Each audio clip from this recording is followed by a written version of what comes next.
Welcome, everyone. My name is Greg Alexander.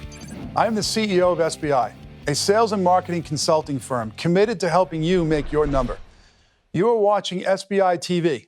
This is a monthly web TV show featuring guests like you, executives trying to grow their revenues. By tuning in each month, you can peek behind the scenes and watch your peers discuss their strategies for making their numbers. On today's show, we have a very special guest. Mark Ellis is the Senior Vice President of Sales at Time Inc., one of the world's leading media companies, with a global print audience of 120 million and a digital audience of 120 million unique visitors per month across 90 websites. Mark's company owns iconic brands such as Sports Illustrated, People Magazine, and my personal all-time favorite, Fortune Magazine. The company does $3.2 billion in annual sales, has close to 7,000 employees, trades on the New York Stock Exchange, and has been in business since 1922. Time Inc.'s revenue is broken into two categories. One, consumer revenue, which is consumers buying subscriptions, and two, advertising revenue, which is large companies buying marketing solutions. Mark is in charge of the advertising revenue business. Prior to joining Time, Mark led sales at Yahoo and AOL. He has 25 years of making the number in the media industry. The reason I asked Mark to be on the show is there is not another sales executive in the media industry with more experience than Mark. It is that simple. If you are in the media industry and you want to see and hear what good sales leadership looks like, well, here you go. Also, for those of you who are not in the media industry, but are trying to build recurring revenue streams via the subscription model, pay attention. What is new to you is not new to Mark. Media companies have been selling subscriptions for a long, long time, and you can learn a lot from Mark. I feel this qualifies Mark as an expert on today's topic, which is moving from transactional selling to enterprise selling. Let's welcome Mark to the show. Hey, Mark. Greg. It's good to see you. Good to see you. Thanks for coming. Happy to be here. Thank you. Have a seat. Thanks. Okay, so today we are going to talk about the move many people have tried to make, some successful, some not successful, which is moving from transactional selling to enterprise selling. So for the benefits of the audience, allow me to just define these terms a little bit. So the first is transactional selling means selling a small number of products to a customer through a simple sales channel, characterized as small deals with short sales cycles. Enterprise selling is selling a larger bundle of products to a customer with a decision committee through a complex web of sales and marketing channels, characterized as large deals with longer sales cycles. And many in our viewing audience cannot make their numbers simply on transactional selling. They have to evolve to enterprise selling, and they're struggling with the move. So I have a few questions for you on this, because I know in your 25 years you've successfully made this migration before. So tell the audience how you have made this migration from transactional selling to enterprise selling in your career, maybe a story or two. You know, I think it's a process. I don't think you ever fully get there migrating a sales organization from transactional to enterprise. Everybody wants to be there for sure. You know, I've been in that situation a handful of times, and it's a process. I think you work at it, you never kind of fully get there, but who doesn't want to do bigger deals, get further up the funnel, you know, have recurring revenue streams? And I think in a lot of cases, it's in reaction to how people are buying now. You know, our customers are saying they want to buy, you know, bigger deals from fewer partners, and we want to be one of those fewer partners. So that was my next question, which is, what's driving the need? It sounds like your customers are demanding it. I think that's part of it. I mean, from a selfish standpoint, you want consistency of revenue. You want more visibility in what you've got coming. I mean, to be sort of at the mercy of RFPs coming in and waiting on the business to happen, that just is not a good place for anybody, right? So I think getting out in front of the game, creating relationships, getting the trust of your customers. So once you deliver on one big program, they're coming to you for the second, third, and fourth. We just want to be in that consideration set. Yeah. And I think also, the idea of enterprise to me is having a sort of a sales person, a sales lead that can manage the relationship, but then having multiple revenue streams happening all over the place, right? You're connecting product people, and you're connecting media people, and you're connecting multicultural people and promotional people. Yep. And I think the beauty of this model is to have, it's not a one-shot deal. You've got sort of activity happening all around the salesperson. Now, I know you've spent your 25-year career in the media industry, and you said something there that is cross-industry that we see all the time, which is customers are trying to do business with fewer suppliers, okay? So it sounds like you're experiencing that. What's in it for the customer? Why do they want to do that? It's a great question. I mean, some of it's procurement driven for sure, right? You're at the mercy, I think, nowadays with more visibility in the process of having the right process and the right pricing and visibility across the board. But I think if you're a buyer, the marketing departments that we interact with are so much smaller than they were 10, 15, 20 years ago, right? So it's in their interest to do business faster and to do business with customers that they know and like. So I think, nobody wants to go through a process with, 50 potential partners or vendors and boil it down to one. You'd rather start with 2 or 3 and boil it down to 1. Got it.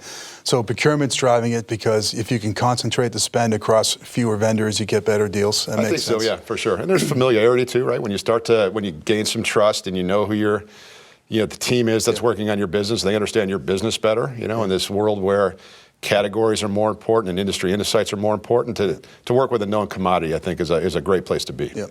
And the second point you made was that the internal marketing organizations are smaller, which means they don't have the bandwidth to go deal with 50 possible suppliers. They'd rather do it with a smaller group. 100%. Yeah, we're seeing that every day.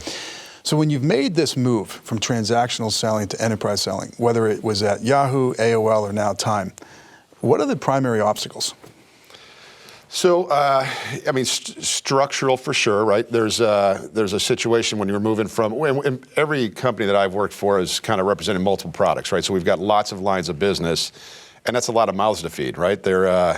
You've got specialists that are responsible for one product, and having them be able to take a step back and see the bigger picture and try to drive more revenue for the company as opposed to their product line it's a challenge. So I think you overcome that with compensation in some cases. I think you need the right kinds of people. You need people that can sort of think agnostically.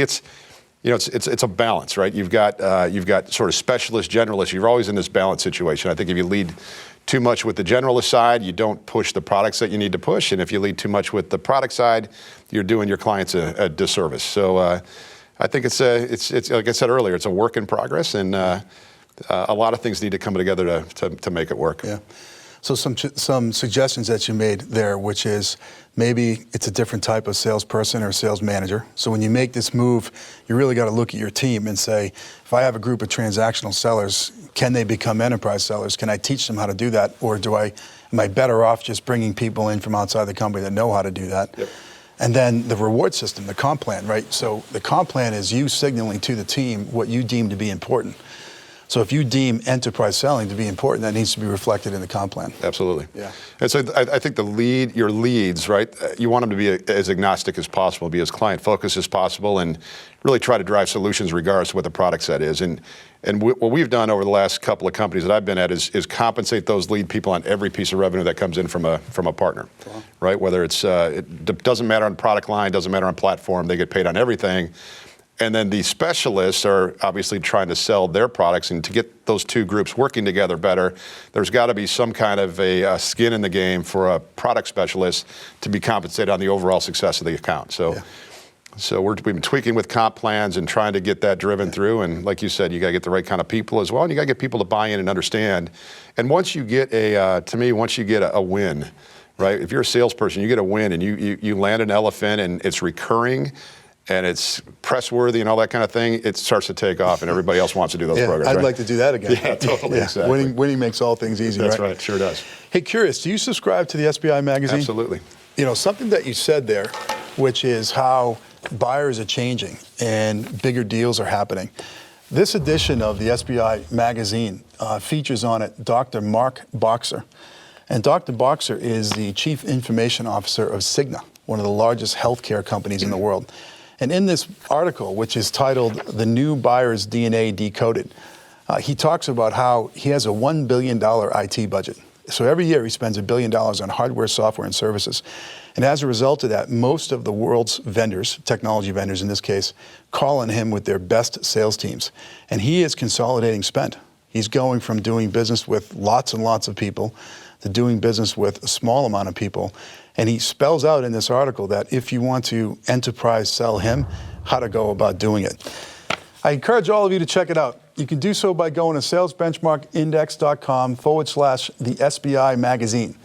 Okay, at this point in the show, we have defined enterprise selling, contrasted it with transactional selling, discussed what causes companies to make the move upmarket, if you will, and laid out some common obstacles to watch out for. When we come back, Mark is going to discuss how to overcome these obstacles, so come right back.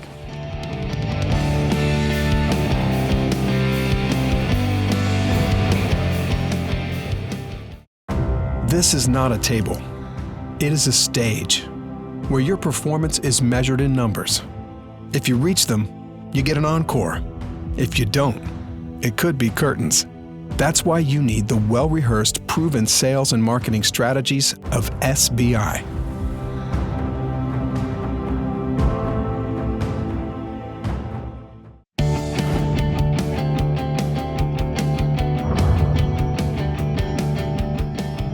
Welcome back from the break.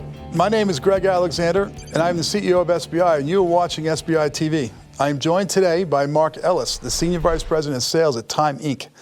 Before the break, Mark and I were discussing the challenges with going upmarket from transactional selling to enterprise selling. During this segment, I would like to turn our attention to Mark's approach for overcoming some of the challenges we talked about in the last segment.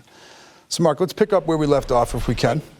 So when making this move, do you target different markets, different industries, different accounts, or is it just a wholesale push into enterprise selling? You know, I think you've got to pick one for sure. We have this debate all the time. How do you organize a sales organization? Do you do it by region? Do you do it by product? Do you do it by industry? In our case, we have ad agencies as well. You can do it by ad agencies.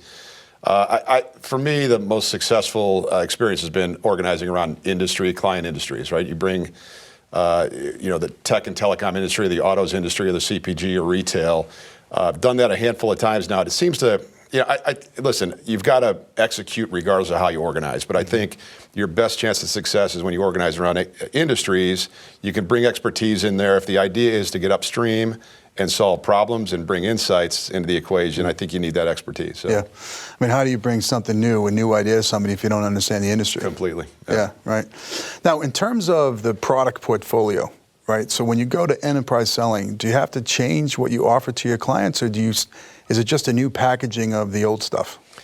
I think, if you've got a broad suite of products like we do, and you go to an industry-focused sales approach, I think it limits.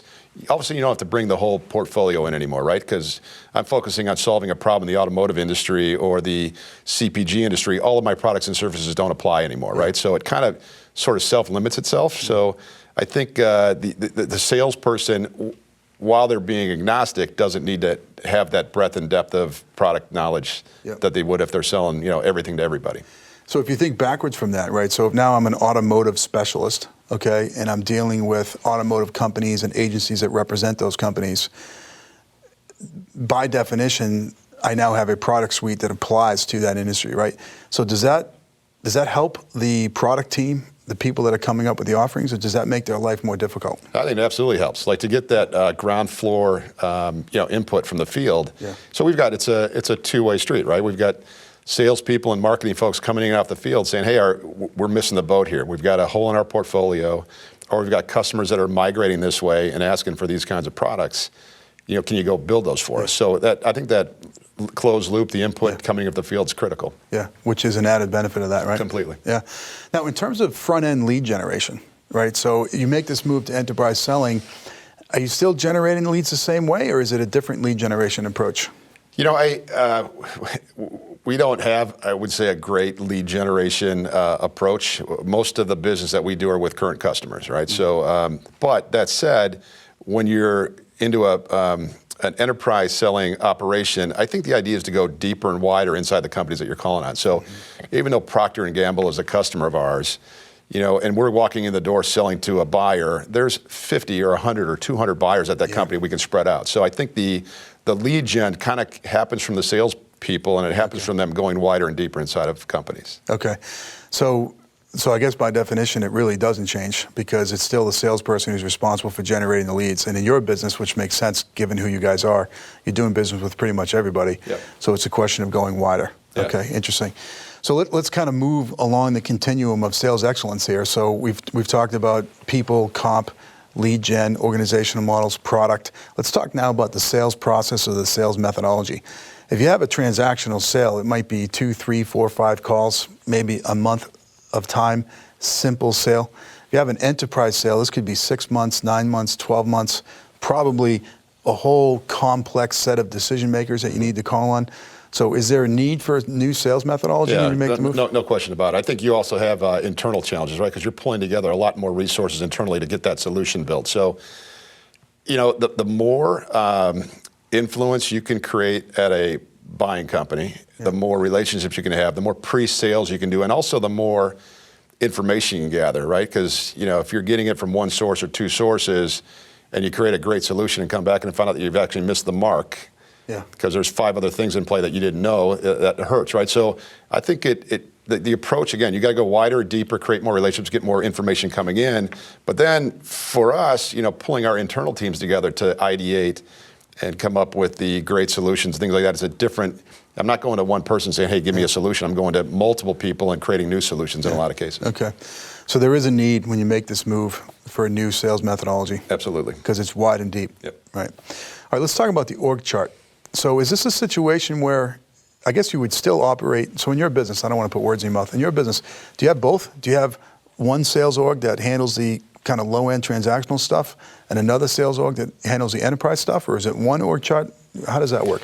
We're evolving, frankly. I think every last couple places I've been at, we've had a kind of a long tail sales organization that's heavily telemarketing and getting the leads generated and kind of getting business in the door.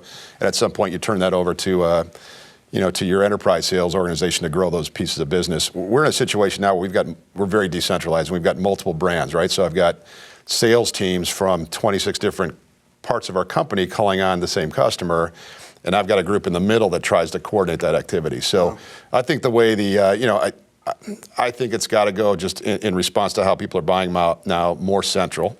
I think, like you said earlier, there's bandwidth issues, there's size of marketing department issues.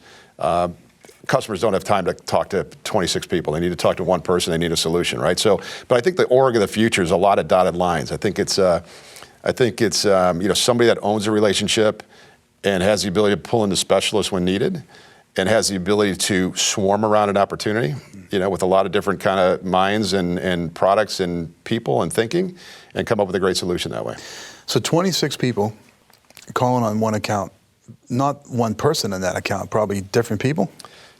They tend to go to the lowest common denominator and buy to the people that, and this is kind of my point earlier, if you just walk in the door at a Procter & Gamble and go to the media buyer, in our case, 100 people are standing in line to talk to that same person. If you can get a little bit wider and understand the other influences and the people that have other, marketing objectives and other budgets, I think it's a smarter way to go. So I can see why you made the point that said the org chart of the future is a dotted line. Completely. Yeah, interesting. So we talked earlier about the hiring profile and how that's different from a transactional seller versus enterprise seller. Give me maybe, 2 or 3 competencies that you think should be in the hiring profile for an enterprise seller. Yep. One is, it used to be I just needed somebody with great EQ. I needed somebody that could create relationships, find pockets of money, connect people. And now it's really, IQ is really entering into this. You've got to be able to critically think.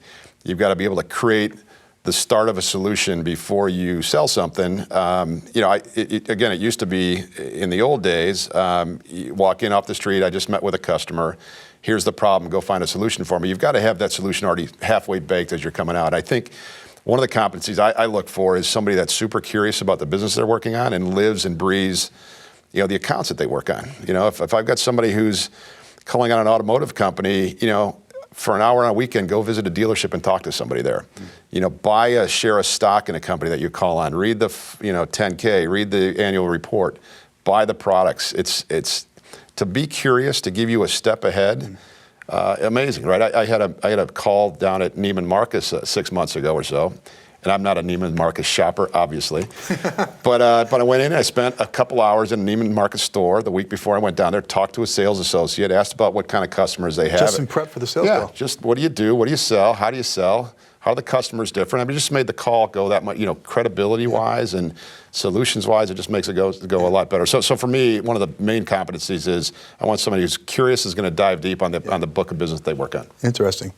Curiosity, that's a new thing. I haven't heard that before, but actually, if you think about it, it makes such great common sense. Yep. It really does. How about in terms of territory composition and setting quotas? When you make this move from transactional to enterprise, do the territories change? Again, if we're trying to align, you could align by territories. If we're trying to align by industry verticals, I would say no. That said, it's great if you can have both, right? If you can have industry experts that are aligned close to their customers, it's a good thing. So I'll give you an example. If we have a tech and telecom category, we're covering North America with that. You could house it all in Silicon Valley or in New York or someplace like that and have people sort of bounce back and forth. Or you can break that up and have a tech and telecom team in the middle part of the country, one on the West Coast, one on the East Coast, all roll up to that industry, but are close to their clients. So I kind of like that hybrid situation where you've got industry expertise, but some proximity as well. And how about in terms of the quota? So you have these mega companies, you're trying to go wide and deep. When you're selling a transactional product, it's so easy to set quota because you can just, how big is the average deal? And then multiply by the number of transactions you can do, and you can figure out what someone's likely going to do. That's right. And this enterprise space where you have to ideate and bring new ideas, I mean, it sounds like you're stimulating demand in many ways. Yeah. How do you set a quota in that environment? Well, one thing is we do it in shorter quota cycles, right? We're to the point now in our industry where it's almost quarterly, which is it's really a kind of a pain in the butt if you're in the finance group or an administrator or in the comp group, but we've got to roll out goals almost quarterly now, which it's hard, you should, and by the way, it's so dynamic, we still don't get it right doing it quarterly. So you would think, you need time to build up a territory, build up an account. But again, I think things are changing so fast in my business with digital media and video and social and, all these different new components to the business. It's really hard to set an annual goal anymore. Cycles are too fast. Yeah. I can only imagine your salespeople, they must be loving the fact that you reset their quota every 90 days. Well, it's hard because you also, because they go up, right? So if you give me a quota in January, I don't have to visit you again until December. I got a lot of time to actually work on a plan and kill it. So, but I think they understand because it works the other way as well. You put a big quota on somebody and I don't, something changes, a new product comes in, a new technology or a new twist in the business, we see that all the time. Yeah. So your example is great. I mean, you really are highlighting how complex this is. And your industry that you're an expert in is going through quite a bit of disruption right now. Mm-hmm. And the need to move from transactional selling to enterprise selling is very acute. So I hope that your example inspires other people. Let me ask you a question. Speaking of disruption, I would imagine you're walking around one of these all the time. Yep. Absolutely. One or two. And if memory serves me, you commute from Detroit to New York City, right. Correct? Yep. So you have a lot of travel time, okay? So I have a new habit, and that new habit is turning unproductive time, like exercising or standing in line waiting for a cup of coffee or traveling, into productive time, and that is listening to podcasts. And I wanted to make the audience aware of the fact that we publish a weekly podcast that is a 30-minute interview, just like the one I'm doing here today. So if you're enjoying this show and you want the audio equivalent, go to salesbenchmarkindex.com/SBI podcast and subscribe. We're going to take a short break, but stick around because when we come back, I'm going to ask Mark to help me give you an action plan. My hunch is you're going to want to emulate Mark, but are asking, how do I even get started? So stick around and we will tell you when we get back.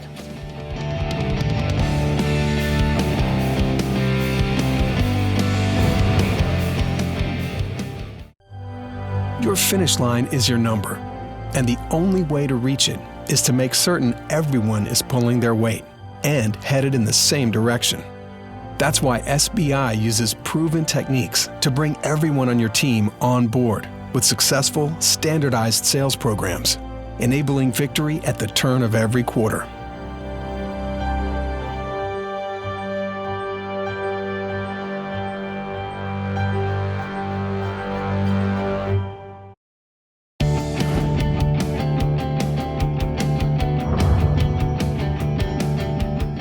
Welcome back, everyone. I am Greg Alexander, CEO of SBI, and you are watching SBI TV.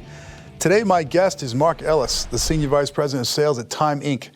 Before the break, I made you a promise, and that promise was to have Mark and I give you an action plan for migrating from transactional selling to enterprise selling. So what's an action plan? In the context of this show, it's the 1 to 3 things to do immediately after watching this to help you make your number. So let's get to it. So let's have a little fun here, okay, to try to give the audience an action plan. So let's say the phone rings tomorrow, and on the line is your CEO, and his opening statement is, Mark, I'm going to raise your target by 20%.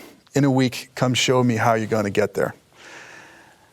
A week passes, you find yourself in the boardroom with the CEO and all of his direct reports, and your job is to outline how you're going to get to goal by moving up market, away from transactional selling to enterprise selling, winning big deals, okay? So this is kind of our framework.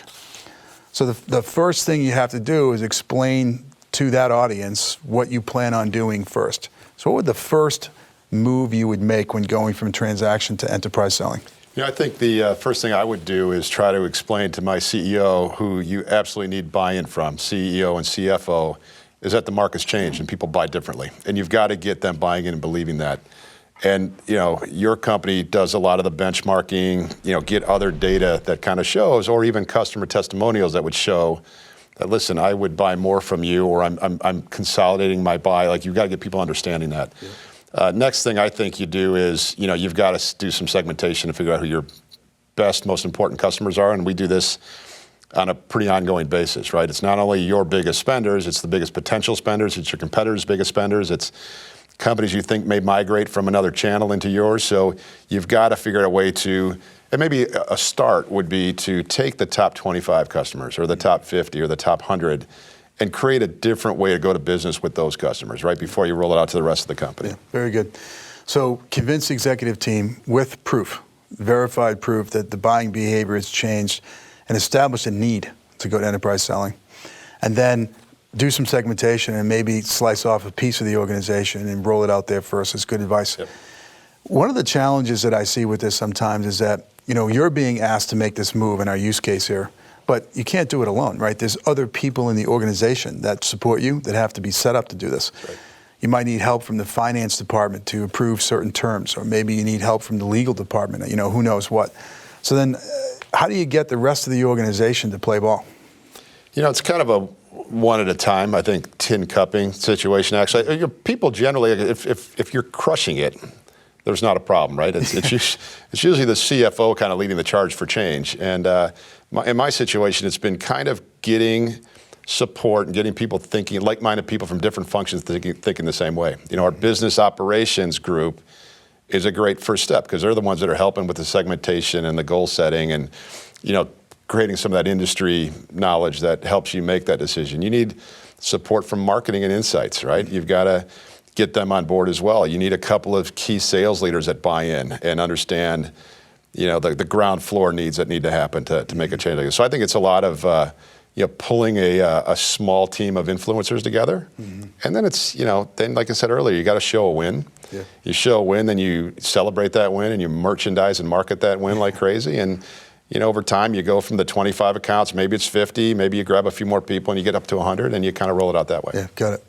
So when you're crushing it, to use your terms, it's easy to get everybody on board, right? Because you're dealing from a position of strength. That's right. What if you're off the number and the solution to get on the number is to go to enterprise selling it? So maybe at that point you have less political clout than you might need. Yep.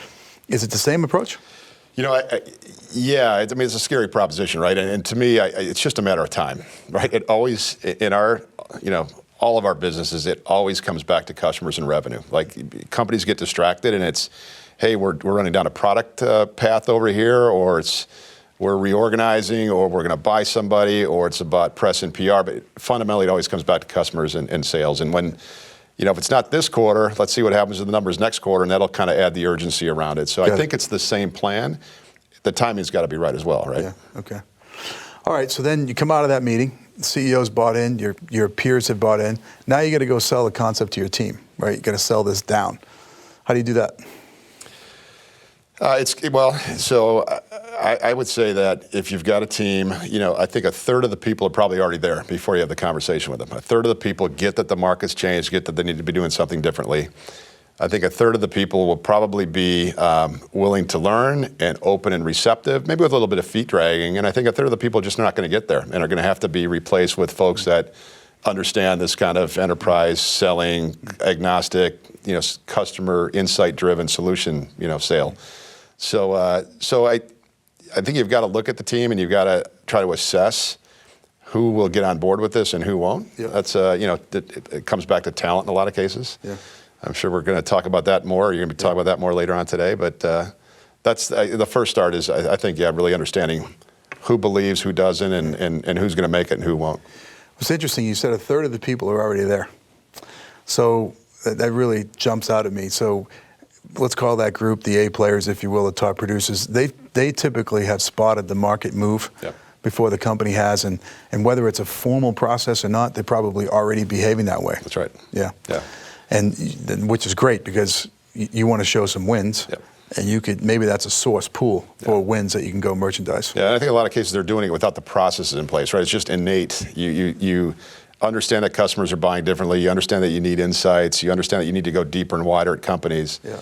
The A players, tend to always get it and always figure out a way to win, even if they don't have the tools or the structure in place to do it. Yeah. The next question is a little unfair because of what we're doing right now, which is just having a brief conversation on this subject as an introduction.